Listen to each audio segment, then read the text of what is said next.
So good afternoon, everyone. We are going to discuss on the topic of the Four Noble Truths. As you may know, the Four Noble Truths is considered the heart of the teaching of the Buddha. People usually call this is the heart of Buddhism. Okay, it's the core teaching of the Buddha. And why is that? If you remember, when the Buddha first enlightenment, this is the first teaching that he teach after his enlightenment. So he conclude everything that he discovered through his enlightenment and teach to the five aesthetic. So he teach to the five aesthetic this concept, the concept of the Four Noble Truths. And not only that, in this particular sutra, which we are going to explore together today in Dhammacakkappavattana Sutta, the Four Noble Truths composed of four particular concepts that we must understand. So the Four Noble Truths composed of four main concepts. The first one is called Dukkha. What is Dukkha? Dukkha represents the nature of life. Okay? The Buddha trying to explain that nature of life is suffering or Dukkha. And the second one, it talks about the Samudaya, which is the cause of suffering, and we call it Craving or Tanha. And the third one is Nirodha. Nirodha is the end of suffering. The end of suffering means the end of craving. And the last one talk about the path or the Magga, which is the Eightfold path. This mentioned in the first teaching of the Buddha. And before we go any further, I'd like to explain a little bit about the meaning of noble. When we hear the word truth and noble, what's come to your mind? In the eyes of the Buddha, what he means when he talk about truth, truth means unchangeable. Truth means always remain true. And that's what truth in the eyes of the Buddha. Okay? It's not like today true, tomorrow change. It will always remain true. And this is truth or ultimate truth in Buddhism. The meaning of noble, the first meaning is the truth of the noble ones. The noble ones mean people who have enlightenment, people who are extremely smart, and then they realize that truth, so they understand the true nature of things, and that's why it's called the truth of the noble one. For us who are ignoble people, we don't realize that truth yet. So even though the truth still exists, but we don't aware of their existence. And the second meaning of noble truth is that the truth that ennoble us to be a noble person. Once we discover that truth, or once we realize that truth will ennoble us to be a noble person, just like the Buddha or the Arahants monk in the past. And that is the general meaning of noble. I believe this is a very significant event that we must explore or we must study to be able to understand the first teaching of the Buddha and to help us understand the concept of the Four Noble Truths. This happened after the Buddha enlightenment. So he tried to locate, his two teachers, which is Alandaka and Uddaka, aesthetic. But both of them, unfortunately, they passed away. So the third group of people that the Buddha think of happened to be these five aesthetic or Panchavakkhya. So he tried to locate them, and he found them, and he shared with them his knowledge or his wisdom. And that particular teaching is called Dhammacakkappavattana Sutta. The Buddha tried to explain what he discovered to these five aesthetics. And in this particular teaching, it summarized the discovery of the Buddha. He mentioned about the middle way, he mentioned about the Four Noble Truths, and he mentioned about the Eightfold Path in this particular teaching. The Buddha said, Bhikkhu, Bhikkhu means monks, these two extremes should not be followed by the one who has gone forth into homelessness. That means these two extremes should not be followed by the monks or people who looking for spiritual liberation. You should not follow these two extremes. And what are those two? The first one is to pursue sensual pleasure. This one extreme, to enjoy your life with materialism, allow yourself to sink deeper into sensual pleasure. This one you should be avoid. And the second one is the pursuit of self-mortification. This is another end, another extreme that one should not be followed. Okay, and why is that? If you follow the sensual pleasure, this is considered low. Low means dirty. This is considered vulgar. It's very rude. And the way of worldliness, that means this is what normal people, involve. Normal people, ignoble people involved, and it has no benefit of allowing yourself to sink deeper in sensual pleasure or materialism. And for the self-mortification, he explained that it will be painful and no benefit. Smart people or noble people should not be getting involved in these two extremes. There's no benefit of doing that. And he introduced the third option, which is called the middle way. The Tathagata has awakened to the middle way. Tathagata refers to the Buddha. He introduced the new concept called the middle way, which gives rise to vision, which gives rise to new knowledge, which leads to peace and super knowledge, to the enlightenment or Nibbana. So the middle way concept is something new, something very new. Nobody discovered before. The Buddha is the one who found it, and he shared with the first 5 ascetics that, hey guys, these two extremes you shouldn't be followed. Sensual pleasure and asceticism or self-mortification, this will take you nowhere unless you follow the middle path. This can lead you to the liberation or fully freedom from suffering. So just to summarize to what we just read together, how the concept of middle way get introduced to the 5 ascetics. So you maybe notice that back then there were 2 kinds of practice that people usually follow in order for them to free themselves from suffering or to fully liberate themselves. The first one is called sensual pleasure, and the second one is called self-mortification. That's what most people have been practicing back then. And all of a sudden, the Buddha introduced something called the middle way, which is very new and unique. It's a new concept that never been introduced before in the spiritual market. If someone follows sensual pleasure and self-mortification, you only stuck in the mundane state. It will take you nowhere. But if you follow the middle way, it will take you to the supreme or the supramundane state or Nibbana. Okay? It's point to Nibbana. This is the right way for self-liberation. And the Buddha actually said, this is the path. The path means the Eightfold path, that making for vision, that making for knowledge, which conduce to calming, to super knowledge, to awakening, and to Nibbana. This short sentence gives us some explanation what leads us to enlightenment or what leads us to Nibbana.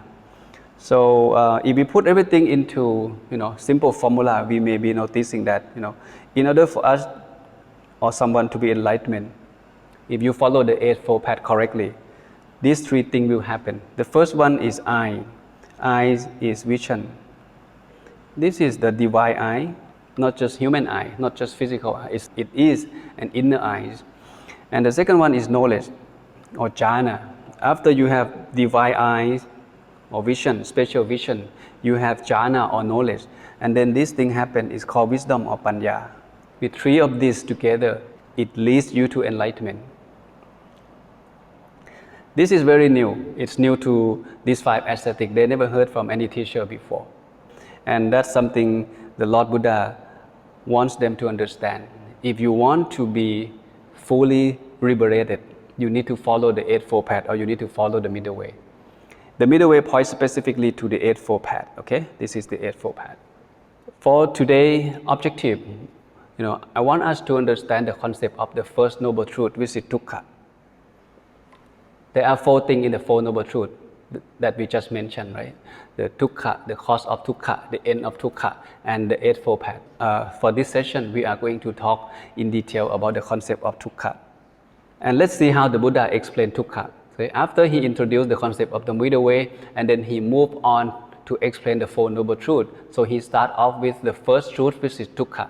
And then he moved on the second truth, which is what caused Dukkha, what caused us suffering. And then the next one, he moved on to how to end suffering, the Nirodha, which is ending of suffering. And the last one, he explained the path, which is the way that lead to the end of suffering. The Buddha explained Dukkha to these 5 aesthetics like this. What is the truth of suffering? Birth is suffering, decay is suffering, disease is suffering, means sickness, and death is suffering.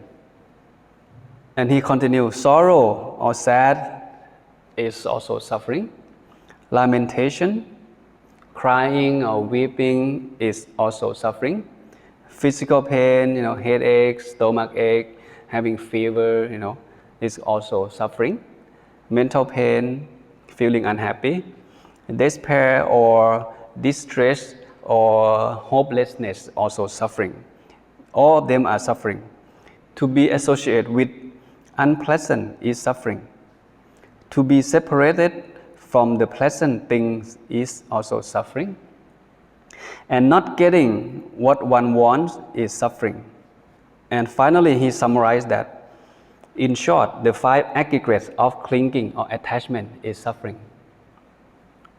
Okay, this is exactly what is said in the text, in the Buddhist scripture. And then we have to digest, okay, we have to analyze it together in order to understand what exactly that the Buddha wants us to understand the concept of Dukkha, what he means by Dukkha. In this picture may help us to understand a little bit better. If you can see this gentleman, okay, let's say we divide it into 2 parts. He walked on the bridge.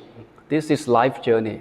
Okay, we are born, we're getting old, and eventually we die. No matter who you are. This is just very common fact. No matter who you are, we fall into this kind of suffering. And this one can be called a routine suffering. It's always there. And the second one is called occasional. It's called occasional suffering. Occasional suffering means it comes and goes. Okay, not everyone has the same occasional suffering. If you look at this guy, he seemed to have many suffering in his life. While he walked on this life journey, okay, he ran into many kind of suffering. His business went bankruptcy. Okay, not happy. His wife also left him, so he got divorced, and all of a sudden he has no job. And he went to see the doctor. The doctor diagnosed that he got cancer. And when he came home, his dog also died. You see, this is something called occasional suffering. It's not happened to everyone, and everyone don't have the same occasional suffering. It's come and go. But here at the routine suffering, we all have the same routine suffering, and that's the 2 category of suffering or dukkha that hopefully help you to see the picture a little bit clearer. And usually when you read books, people usually translate the word dukkha to suffering. In fact, suffering is just one particular experience of suffering. There is no one single vocabulary that explains the whole sense of the word dukkha. That is why when you read the book, you may be seeing various kind of vocabulary that they use. Many people use the word suffering. This is the most common translate to dukkha, or sometimes they use the word pain. And another popular one they use is unsatisfactoriness. Okay, the feeling of being worried, the feeling of being concerned, okay, anxiety. This kind of feeling is called, suffering is called dukkha. And many people, they don't translate it. They just use the word dukkha, many scholars. So when we talk about dukkha, okay, I want you to understand that, hey, it has a broader sense, not just suffering or pain. It has a deeper meaning than that. So we have to keep that in mind. In another teaching, the Buddha also answered the question to the monk, and he said, oh, Bhikkhu means monks, what is dukkha? It should be said that it is the 5 aggregates of attachment. We have gone through the previous teaching that the Buddha talked about five aggregate is the cause of suffering. And here's another teaching. He emphasized that, hey, what I mean by dukkha is the clinging or attachment of the five aggregate. So this is something we have to pay close attention, very close attention. So in order for us to understand the concept of dukkha, I believe these three concepts would help us to see a better picture and to get to the actual meaning of dukkha that the Buddha wants us to understand. Okay, the first one is called dukkha. Dukkha is suffering that caused by pain. Okay, what kind of pain? There's a physical pain and mental pain. It's caused by pain. This is sometimes we call it regular. It's regular suffering. It's regular dukkha, caused by pain. Headache, stomach ache. Heartbroken, something like that. It is physical pain and mental pain. Everyone understand that. And the second one is called viparinama dukkha. What is viparinama dukkha? This second concept also explains another dimension of the word dukkha. Viparinama dukkha, the dukkha or the suffering that due to changes. Okay, because all things are impermanent, continue changing, and that's why change causes us suffering. Change causes us dukkha. For example, if you are a restaurant owner, you own the restaurant. Your restaurant is very popular. A lot of people come and enjoy breakfast, lunch, and dinner. And you make a lot of money out of the restaurant. And all of a sudden, the situation of the virus, COVID-19 happened, and no one allowed to leave the house. And all of a sudden, no one can go to the restaurant. So you lost all the customers that you used to have, and now the business cannot survive. So you are in suffering. Suffering due to change. The situation change, the environment change, the economic change, and that's why we are suffer from the change. Or if a man fell in love with a woman, they have been in love for a few years, everything seems to be okay, it's happiness, and all of a sudden the woman come to you and asks you that she found another man and she wants to separate. See, dukkha happened because of the change. Now she doesn't love you no more. You become suffer. Okay, this is just an example. The first two is not so difficult to understand, but the third one is quite difficult. The third one is sankhara dukkha. Sankhara dukkha, this is probably the most important philosophical aspect of the word dukkha that the Buddha wants us to understand. Sankhara dukkha is the dukkha or suffering due to condition state. Again, it needs more explanation. So dukkha due to pain, is all regular dukkha. And viparinama dukkha is the dukkha or suffering due to change. All of a sudden something changed and then happiness is gone. Okay? And then the third one is sankhara dukkha. What is sankhara dukkha? The dukkha that due to condition.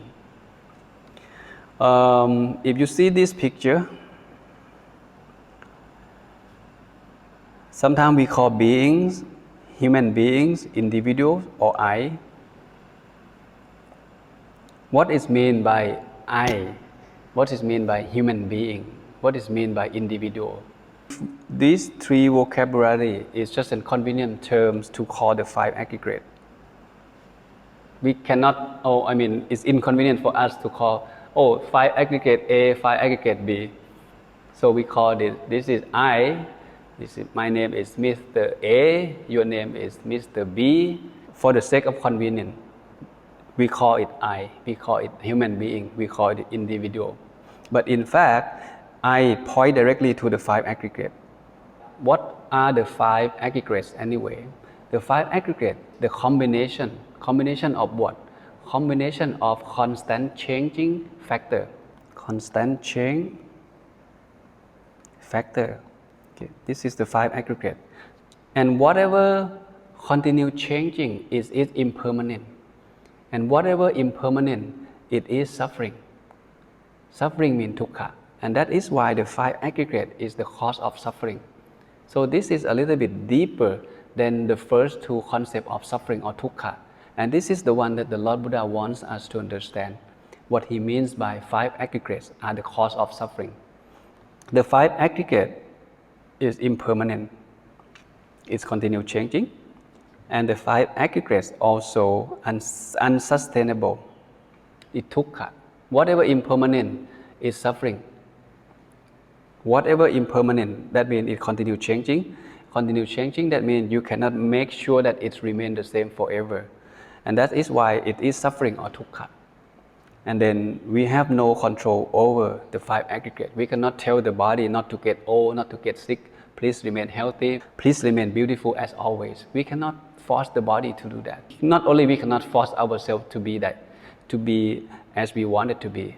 We cannot force others to be, what we want them to be as well. This is something that needs a little bit more reflection, more understanding, in order to understand the word sankhara or the dukkha that caused because of conditioned state. So there is nobody own the 5 aggregate. It's just the phenomena. It's just the condition that things put together. The 5 factor put together, and then it's become us. And that is called the sankhara dukkha. And the Buddha explained that all conditioned things are impermanent. See, all conditioned things are impermanent.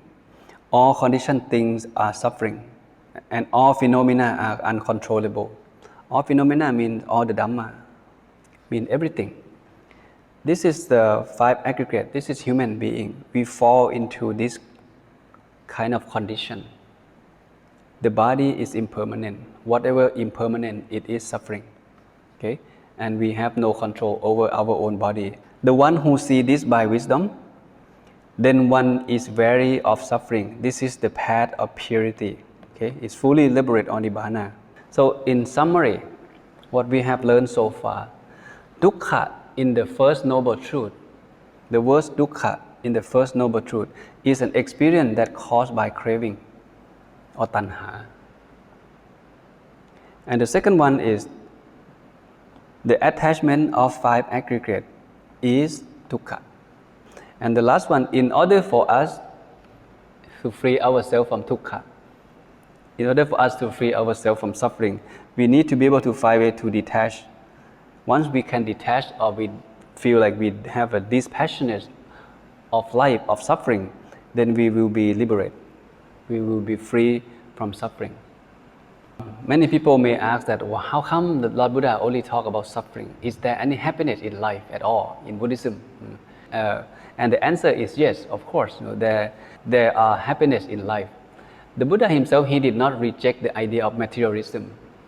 Many teachings that teach of how to live good life, of how to make money, of how to manage your money, of how to spend your money. That's the Buddha also teach. That means he also agree that materialism is not that bad. You can enjoy it, but you have to be mindful of enjoying that. Householder happiness. This is happiness in normal people's life. The first one is material wealth. Of course, we work hard, try to make more money. We invest on business, try to grow our business, and then we have more money. We buy house, we buy cars, we have more possession, and that gives us a peace of mind. That gives us happiness. And once you have that wealth, you have earned it, you have accumulated all the wealth, you have a chance to enjoy it. You make money, you can spend money. You can take your whole family to traveling, send the kid to good school. When someone not feeling well, you can send them to the best hospital. Many rich people, sometimes they cannot have enjoyment of their wealth. A lot of people go to bed with headache. A lot of people need to take a sleeping pill in order for them to go to bed in peace, because they are very stressful. Having a lot of money, having big business or expanding business give a lot of people headache. So many people cannot go to bed well, so they need to take some pill. See? And the third kind of happiness is happiness from debtlessness. That means you're free from debt. You don't own anybody financially. And again, this kind of happiness gives you a peace of mind, gives you the sense of freedom. And the last kind of happiness in householder life is called blamelessness. Blamelessness means you feel like you are a good person, you are a virtuous person, you have no enemy, You have peace of mind. Wherever you go, you don't have enemy. And people respect you, people like you. And this kind of feeling give you another level of happiness. So there are 4 of them that consider the householder happiness that mentioned by the Buddha. But in Buddhism, there are 3 levels of happiness that the Buddha suggests everyone to master or to develop. The first level of happiness is called sensual happiness or materialism. This is the first level. Sensual happiness is related to material, but mental happiness is related to a peace of mind. Imagine yourself when you meditate. You don't need a lot of money to be at peace. You just simply close your eyes, sit back and relax, and all of a sudden your mind becomes still. So you feel some sort of inner peace or inner happiness. And that's what is meant by mental happiness. You have no worry, you have no concern, you have no anxiety, you have no enemy. You have a very deep peace of mind. And this is called the mental happiness. And the third level of happiness, this is the highest level of happiness. In the eyes of the Buddha, he called it supreme happiness. In fact, there is a technical term of this, it's called Nibbana, the extreme happiness. This is the highest goal in Buddhism. The Buddha wants us to at least, set goal to be there, to achieve the full liberation, to achieve the highest state of happiness. When you arrive at this level, there is no more suffering. Suffering is gone. The only thing left is happiness. The only thing left is peace, and it's considered a true happiness. So this is not something that not many people are aware of. Most people stuck with the first level. Okay, try to make money, try to accumulate wealth, and hope that materialism that they try to accumulate will bring them peace of mind. And here is the thing. The Buddha did not reject material wealth. It's okay for you to be rich. It's okay for you, to have a big car, big house, have a good family. No problem with that. But you need to keep things in mind, okay? Because the sensual pleasure, happiness, always come with something called danger consequences. When you allow yourself to be in the sensual pleasure world or to search for happiness through the sensual pleasure, you need to be careful. He said, attraction of enjoyment. This is the first one that you keep in mind. When you attract on something materially, either human, either animal, either object, when you attract to something, you attract it so much. Let's say if a man falls in love with a woman, all he wants to do is just, he wants to see that woman all the time. He wants to see her, he thinks of her all the time, and he wants to be with her. They both fall in love, they become a lover, and eventually things may change, things may be happening. What if the lady found another lover? So she left the man. If you were that man, how would you feel? You may become a different person. Your mind may gone crazy. You may be do things unreasonable. You may be do things foolishly. So the Buddha said, be careful of danger of that consequence. Love is good. You must approach to love with wisdom. Don't allow love blind you. Okay? When things happen, you need to be careful. So even before you fell in love, you need to remind yourself, okay, I myself also subject to impermanence. I change my thinking all the time. I am also suffering, and the person that you are involved with, they also fall into the same characteristic. They also, have their own suffering as well. So eventually, between you and her, separation can happening. And the last one, once you can detach yourself from that clinging or from that attachment with a woman, with house, with cars, with money, because you are aware that sensual pleasure can only bring you a superficial of happiness. It comes with suffering underneath that.